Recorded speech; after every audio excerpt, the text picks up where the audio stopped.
কাকো কোনেও অযথা নাটানে পাকিস্তানৰ লগত বিষয়টো অযথা বুলি নকয় তিনটা প্ৰশ্ন আমি গৌৰৱ গগৈ কৰি আছো যে পাকিস্তানত আপুনি 15 দিন থাকি অহাটো সঁচা নে মিছা একবাৰত কৈ দিলে হল মিছা বুলি তেওঁটো ক'ব নোখোজে তেওঁ অকাই পকাই থাকে দ্বিতীয়তে নামাজ পঢ়িব ক'ত শিকিলে ভাৰতত শিকিলে নে পাকিস্তানত শিকিলে কৈ দিলে হল যে আমি ভাৰতত শিকিছো 2 নম্বৰ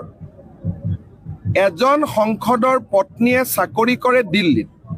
দৰমহা দিয়ে পাকিস্তানৰ এজেন্ট হ'ব লাগিবনে নাই 3 নম্বৰ তৰুণ গগৈ নাতিনিয়েক সৰু ল'ৰা ছোৱালী দেউতাক মাকে যি ইচ্ছা তাকে কৰিব পাৰে নাতিনিয়েক সৰু বাচ্চা ককাকৰ বিষয়ে জানিলে পিছত দুখো পাব সৰু বাচ্চা দুটাক ভাৰতীয় নাগৰিক কৰা হৈছে নে আন দেশৰ নাগৰিক কৰা হৈছে এইখিনি উত্তৰটো আমাক লাগে পৰিবাৰে যি কৰে কৰিলে হেতুটো উত্তৰ নিদিলে এতিয়া মই কৈছো যে ভাই লৰা ছোৱালী দুটা কমসে কম ভাৰতীয় বনাইছে নে নাই হেখিনি উত্তৰটো দিব লাগে এটা কৈছে মোৰ লৰা ছোৱালী আৰে যি খুদে মই ঘৰত পঠাই দিম যি খুদে খুধি লব কি আপত্তি আছে যেতিয়া গৌৰৱ গগৈ সময় দিয়ে মোৰ লৰা গৌৰৱ গগৈ ঘৰত পঠাই দিম যি খুদিব লাগে খুদি দেব তাতো লুকাব লাগে একো কথা নাই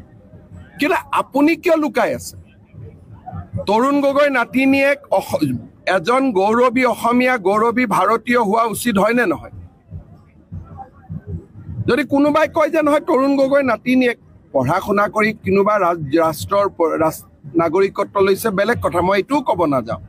6 বছৰীয়া 7 বছৰীয়া 3 বছৰীয়া ল'ৰা ছোৱালীৰ নাগৰিকত্ব কোনে কৰি দিয়ে দেউতাক মাকে কৰি দিয়ে ভাৰতৰ সংসদ এজনৰ ল'ৰা ছোৱালী ভাৰতীয় হ'বনে নে বিদেশী হ'ব এইখিনি উত্তৰ আমাক নালাগিব জানো পেহেলগামত ঘটনা হৈ আছে গৌৰৱ গগৈয়ে সংসদত সোধা প্ৰতিটো প্ৰশ্ন আপোনালোকে বিবেচনা কৰি চাব প্ৰত্যেকটো প্ৰশ্নৰ উত্তৰে পাকিস্তান সেনাক সহায় কৰে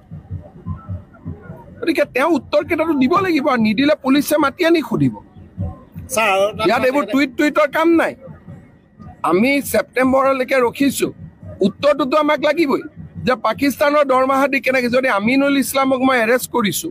মাত্ৰ পাকিস্তানৰ সমৰ্থনত ফেচবুকত কোৱা কাৰণে পাকিস্তানৰ পৰা দৰমহা লৈ থকা মানুহ এজনৰ ওপৰতো তাতকৈ বেছি একচন হ'ব লাগিব গতিকে মই তেখেতক সুধি আছো যে আপুনি ৰাইজৰ ওচৰত নিজে কৈ দিয়ক সঁচা মিছা যাতে মই ক'ব নালাগে কাৰণ মই ক'লে ময়ো দুখ পাম কাৰণ তৰুণ গগৈ মন্ত্ৰী সভাৰ ময়ো এজন সদস্য আছিল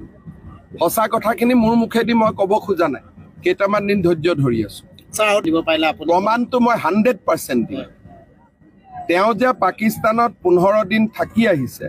তাৰ প্ৰমাণ অসমৰ ৰাইজক মই 100% দিম মোৰ কমিটমেণ্ট তেওঁৰ পৰিবাৰে যে পাকিস্তানৰ দৰমহা লৈ আছিলে 3 বছৰ 2 বছৰ পৰ্যন্ত তাৰো প্ৰমাণ মই কাগজে কলমে দিম বেংকৰ একাউণ্টে সৈতে দিম